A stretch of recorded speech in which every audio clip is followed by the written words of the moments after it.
Bom dia, nono ano. Espero que estejam todos aí já, tá? Queria muito estar pessoalmente com vocês, mas infelizmente não tem essa possibilidade hoje. Mas espero que vocês tomem noção de tão grande que é essa pandemia, de tão grande que é necessário que cada um de nós abrimos mão de muitas coisas e aproveitem bastante essas aulas à distância. Elas vão ser muito úteis para vocês. Não é brincadeira, é realmente necessidade, tá bom? Hoje nós continuamos falando da nossa campanha da fraternidade, que tem como tema dom, fraternidade, vida, dom e compromisso, e como lema, viu, sentiu compaixão e cuidou dele. Hoje nós iremos falar um pouquinho de pessoas que tiveram esperança de mudar o mundo. E nós temos essa esperança de mudar o mundo? Será que nós pensamos nisso? Será que a gente olha para o outro e a gente pensa, será que se eu me unir a ele eu consigo mudar alguma coisa nesse mundo? Será que se eu fizer algo sozinho eu consigo mudar esse mundo? Muitas pessoas, elas não viram obstáculo nenhum entre fazer e mudar o mundo. Elas simplesmente fizeram a parte delas. Uma delas, que tem lá na nossa capa da campanha, é Dulce, né? A irmã Dulce. Ela amou muito o ser humano, ela amou muito o próximo, ela cuidava do próximo como se ela estivesse cuidando de uma pessoa que estivesse muito próxima a ela, um pai, uma mãe, um irmão, e às vezes cuidou até muito melhor do que se fosse alguém querido dela. Até onde nós somos capazes de cuidar do outro, de pensar no outro. Vocês lembram que eu falava muito do nosso asilo? É muito fácil a gente amar o nosso vovô e a nossa vovó, mas a gente amar pessoas que a gente nunca viu na vida e que foram deixadas pelos outros nesses asilos é completamente diferente. E existem muitas pessoas que cuidam delas assim, como se fosse o próprio vô ou vó de cada uma, porque nós colocamos no lugar do outro, aí entra a empatia, né? Nós não colocamos no lugar dela, nós pensamos, e se fosse eu, e se fosse a minha avó? Então, que a gente possa amar essas pessoas e cuidar delas nesse sentido, pensando nelas como nós. E uma coisa que eu tenho para deixar e falar é que tudo que nós fazemos de bem para o outro, nós estamos fazendo bem para nós mesmos. Nós nunca vamos fazer o bem pensando que vai ter uma retribuição. Só que a partir do momento que a gente faz o bem para alguém, o nosso coração ele é presenteado. O nosso coração é instantaneamente, nós nos sentimos bem. Toda vez que a gente para e faz algo de bom para alguém que precisa, uma criança que caiu na rua de bicicleta, a gente parar e perguntar se ela está bem, uma senhora que se machucou, uma senhora que a gente está vendo que ela está meio perdida nas ruas, as pessoas que passam fome. Então toda vez que nós fazemos algo de bom, o nosso coração ele é presenteado. E a gente pensa assim, é porque são pessoas diferentes. Não, Santa Dulce, ela não foi diferente. O Papa Francisco, assim como todos os outros líderes religiosos, eles estão hoje, devido à pandemia, se acabando. Eu falo assim, eles estão em profundo momento de oração, profundo momento de adoração. Eles estão rezando por toda uma humanidade. Não só o Papa Francisco, mas assim, os pastores de cada religião, os bispos de cada religião, eles estão pensando numa humanidade como um todo. Porque eu não vou ser feliz se as pessoas que estão ao meu lado não forem felizes. Eu só vou conseguir ser feliz a partir do momento que todos junto comigo forem felizes.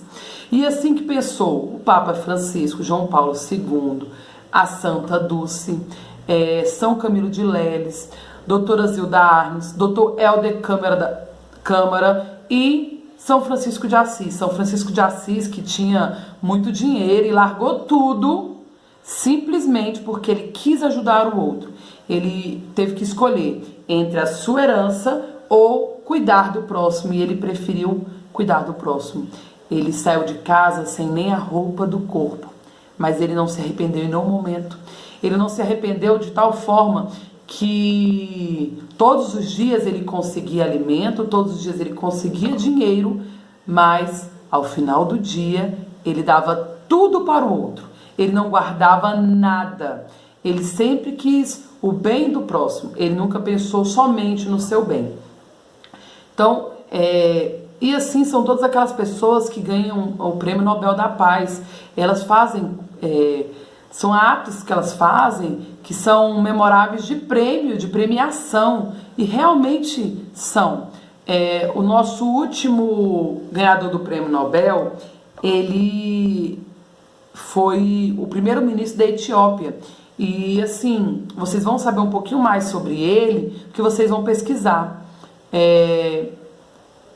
Ele fez um bem a um país inteiro. Não só um país, mas 2 países, né? Eles pararam de brigar por causa dessa bondade. Então, essas pessoas que vêm ganhando esse Prêmio Nobel da Paz, elas são memoráveis de esperança. A gente fala assim, que as pessoas precisam ter fé. Só que a gente às vezes desacredita tanto da humanidade, e a gente não pode desacreditar da humanidade, porque se Deus é nossa imagem e semelhança, a humanidade é Deus, a humanidade é Ele. Então a gente tem que ter esperança na humanidade, que se a gente não tiver esperança na humanidade, a gente acabou com a esperança em Deus. E a gente não pode deixar isso aí ser esquecido. Hoje eu quero que vocês escutem agora a leitura do Evangelho, o Evangelho de Mateus, no capítulo 5, versículo de 13 a 16, e ele fala um pouquinho sobre isso, sobre a luz e sobre o sal. Quando a gente faz comida, quando a gente vai temperar alguma coisa, nós colocamos a quantidade de sal ideal. Sabe por que nós colocamos a quantidade de sal ideal? Para ele ficar com sabor. A partir do momento que eu não coloco sal, a comida fica sem graça, sem sabor.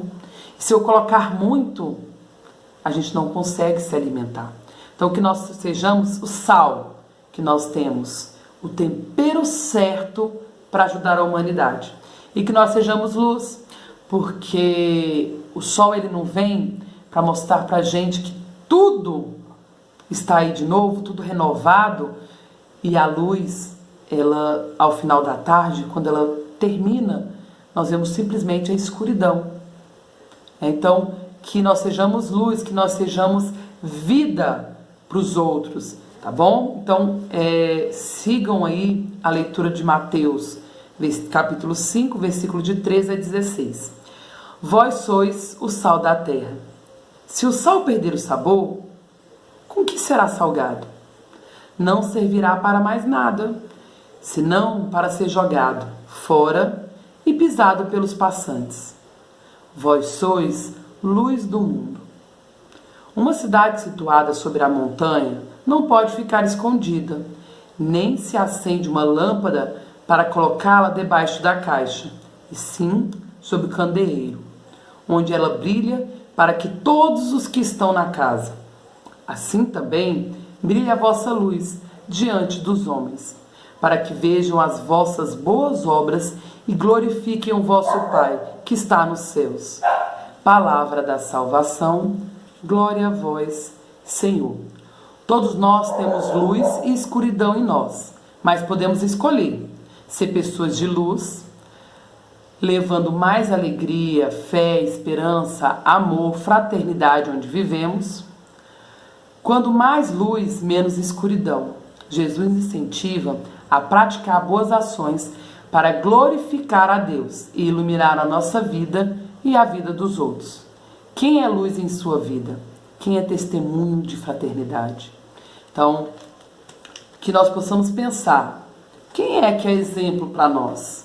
Quem é que nos dá essa luz? Quem é que são as pessoas que colocam um pouquinho de sal na nossa vida? E que a gente possa ser essa pessoa, que nós possamos trazer luz para essas pessoas, que nós podemos trazer vida para essas pessoas. A atividade da nossa aula de hoje, ela é a seguinte. Eu quero que vocês façam uma pesquisa sobre o ganhador do Prêmio Nobel da Paz do ano de 2019.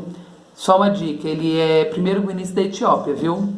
E depois que vocês fizerem essa pesquisa, eu quero que vocês me relatem, tá? Escrito, aí vocês tiram foto e mandam pro meu privado, ainda hoje, tá? Ainda nessa aula, o que foi memorável para que ele ganhasse esse prêmio. Então vocês vão ter que me falar o que foi memorável para que ele ganhasse esse Prêmio Nobel da Paz do ano de 2020, tá bom? Espero que eu tenha acrescentado um pouquinho, assim, ó, na vida de vocês. Se não for no dia de hoje, que seja daqui a 10, 15, 20 anos, que um dia vocês possam lembrar das palavras que hoje eu usei e que isso tudo acabe logo pra gente poder se encontrar, tá bom? Um beijo para todos vocês e até a próxima semana. Eu aguardo a atividade de vocês, tá bom?